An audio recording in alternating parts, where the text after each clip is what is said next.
menggugah saya. Kalimatnya begini, apa yang akan terjadi dalam dunia bisnis Indonesia hingga tahun 2030? Apa jawabnya? Maka saya akan pilah dulu bagian per bagian, yaitu bagian pasar atau market dan bagian perilaku customer. Setuju ya? Kita membahas mengenai kaum milenial. Kaum milenial adalah mereka yang lahir di sekitar tahun 1981 hingga tahun 2000, di mana saat ini merupakan early adopter dari calon orang kaya. 50% manusia produktif Indonesia saat ini adalah kaum milenial ini. Dan di tahun 2030, 75% lebih angkatan kerja produktifnya adalah kaum milenial ini. Juga orang kayanya adalah kaum milenial ini. Kita overview mengenai apa yang saya sebut 3 gelombang besar bisnis di Indonesia, di mana informasi ini masih akan relevan hingga 10 tahun ke depan. Yang akan Anda hadapi dalam 10 tahun ke depan adalah 3 masalah disrupsi. 3 disrupsi besar ini telah terjadi. Dan saya bilang bahwa kalau Anda bukan entrepreneur, maka Anda melihat disruption itu sebagai sebuah ancaman. Tapi kalau Anda entrepreneur, maka inilah masa di mana kita menyebutnya the whole new world of business. Dunia baru dalam bidang bisnis. Saat ini ada peluang jutaan banyaknya. Walaupun di sisi lain ada jutaan pekerjaan tutup, ribuan bisnis baru tumbuh dan ribuan bisnis lama juga mati. Itu disruption yang baru. Apa yang di disruption saat ini? Misalnya Matahari dan Ramayana dibunuh sama Bukalapak dan Tokopedia. Travel agent dibunuh sama Traveloka. Tapi di balik itu sahabat, ada jutaan peluang yang tumbuh baru juga. Jadi kalau ada yang mati, pasti ada yang lahir baru. Anda mau bagian yang mana? Ikut bagian yang mati atau ikut bagian yang lahir? Ketika ada 50 produk bisnis industri yang dibunuh oleh milenial, maka kalau ada yang mati, sekali lagi pasti ada yang lahir. Kalau Traveloka itu bagian dari yang lahir karena muncul yang namanya online travel agent. Tapi efeknya banyak travel agent offline yang mati. Karena bisnis model mereka sudah tidak relevan. Kedepan saya akan ceritakan mengenai 3 disruption yang sekarang mulai banyak orang ketakutan luar biasa. 3 big giant wave di Indonesia yang mendistrupsi pasar dan mendistrupsi perilaku konsumen. Terutama perusahaan-perusahaan kayak Indofood, Astra, Mayora, Kalbe Farma yang besar-besar itu shock sekarang. Karena tiba-tiba muncul pemain yang sama sekali tidak dikenal. Tiba-tiba muncul, tiba-tiba merusak semuanya. Gojek misalnya baru 9 tahun. Ada yang tahu berapa market value-nya? Lebih dari 10 billion dolar. Kalau dirupiahkan berapa? 150 triliun. Itu uang semua, nggak ada kertasnya. Garuda, Anda tahu berapa market valuation-nya? Nggak nyampe 40 triliun. Yang satu 9 tahun, yang satu 40 tahun, bayangkan. Dan yang 40 tahun itu merangkaknya pelan-pelan. Sampai sekarang nggak nyampe-nyampe tuh angka 100 triliun. Yang satu lagi eksponensial dalam 9 tahun melejit hingga lebih dari 150 triliun. Jadi perusahaan milenial itu seperti tidak ada asetnya. Sahabat, jangan bangga Anda kerja seperti di Astra, di Indofood karena pegawainya ribuan, karena gedungnya di Tamrin atau Sudirman. Sekarang anak-anak milenial nggak bangga kerja di perusahaan begituan karena mereka bangganya kerja di perusahaan yang digital. Misalnya Gojek itu menjadi inceran banyak orang. Padahal Gojek asetnya apa? Gojek nggak punya aset. Motor nggak punya, mobil nggak punya, Gojek nggak bayar BPJS, nggak bayar gaji supir ojek. Intinya aset Gojek kecil. Karena itu bisnis mereka bisa besar karena asetnya kecil. Ini aneh dengan bisnis yang zaman dulu. Asetnya besar-besar gitu ya, dan hutangnya besar. Ini tidak. Sekali lagi, di sisi lain, Netflix itu pegawainya cuma 6.000 orang. Valuationnya lebih dari 160 triliun. Kantor aja nggak punya. Jadi omsetnya luar biasa walaupun asetnya kecil. Karena itulah kunci bisnis digital, asetnya kecil. Lalu diskusi apa yang kita akan seriuskan? Kita akan diskusikan pertama tentang millennial disruption. Kenapa millennial disruption?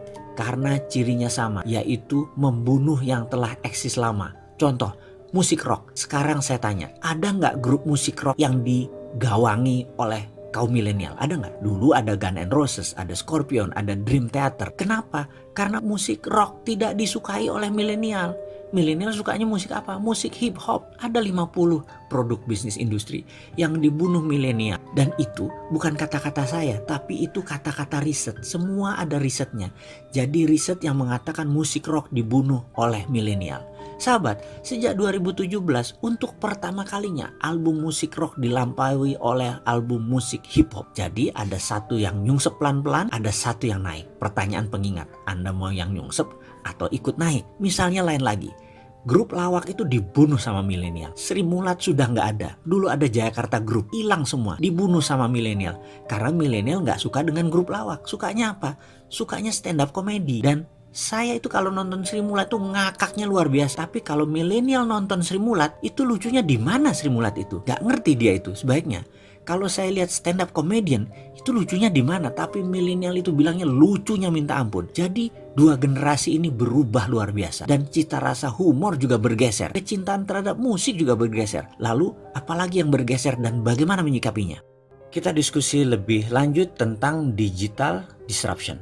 Semua hal nanti akan digantikan oleh robot. Apa yang bisa mekanik dan elektrik pasti diganti robot. Jadi manusia semuanya nanti bisa digantikan oleh AI, Artificial Intelligence. Disrupsi digital ini akan banyak menelan bisnis bergaya tradisional. Bayangkan gerakan digital disrupsi ini seperti gerakan vortex, yaitu gerakan baling-baling pesawat. Baling-baling itu kalau muter makin kencang dan makin banyak dayanya, makin melumat putarannya ke dalam. Ini gambaran industri. Mana yang makin ke tengah, mana yang makin mendekat dengan titik lumatan, makin hancur-hancuran bisnis itu. Pertama yaitu Google dan Facebook. Mereka adalah industri yang paling cepat mendisrupsi sekaligus paling cepat terdisrupsi. Dalam 10 tahun ke depan akan terjadi perubahan dalam dunia sosial media dan dunia search engine, di mana mungkin saja tetap Google yang memimpin, namun sudah bergeser jauh kefungsiannya dari saat ini. Kedua, media akan terdisrupsi yaitu media mainstream. Kompas, Femina, Jawa Pos, RCTI, TVRI tidak tahu lagi sampai kapan. Namun di tahun 2030 rasanya semua itu menjadi dinosaurus, hilang. Contoh saat ini ya, Net TV itu tiba-tiba melay-off banyak karyawan. Persaingan mereka itu dengan individu yang asetnya minim. Bayangkan Net TV itu asetnya heavy sekali dalam overhead. Dan bagi perusahaan, overhead yang besar itu adalah kanker bagi perusahaan. Dibandingkan dengan apa? Dibandingkan dengan Ria Ricis, ya jelas aja penontonnya lebih banyak Ria Ricis. Kenapa? Karena lebih disenangi saat ini. Bayangkan, Net TV itu investasinya 3 triliun untuk dapat viewer 1 juta per hari. Channelnya Bosman Mardigu itu 1 juta juga viewernya per hari. Dari YouTube, IG, dan FB. Modalnya berapa? Kecil sekali. Atta Halilintar per hari itu 7 juta viewer. Deddy Corbuzier itu 6 juta viewer. Raffi dan Gigi itu 10 juta viewer per harinya. Modalnya nggak sampai semiliar. Bubrah itu semua media mainstream. Apalagi nanti waktu 5G hadir di Indonesia tahun 2020 dan 2021. Generasi milenial dan generasi Z tidak nonton TV. Nontonnya semua berbasis internet.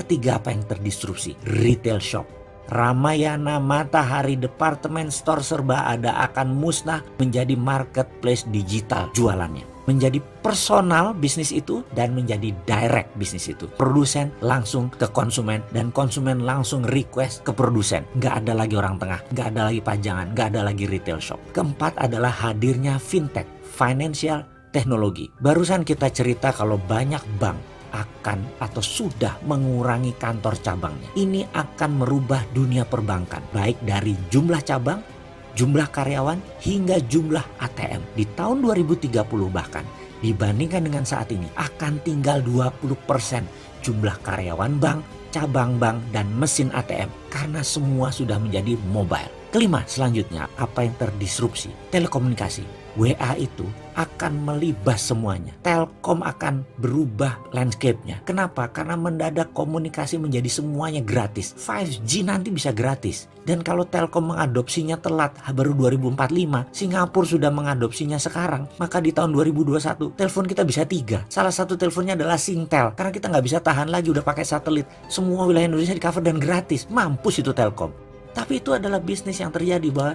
telekomunikasi akan terdisrupt kalau tidak cepat-cepat melakukan perubahan game changing. Kenapa? Karena telekomunikasi merubah dari more for less jadi more for zero. Itulah yang dilakukan oleh digital company. Mereka menghasilkan more for zero. Itulah ciri digital disruption. Keenam, apa yang terdisrupsi kemudian? Edukasi. Edukasi nanti tidak akan pakai ruang kelas dan guru lagi. Apa yang dilakukan? Mereka menggunakan digital, ruang kelas tidak sebanyak sekarang lagi.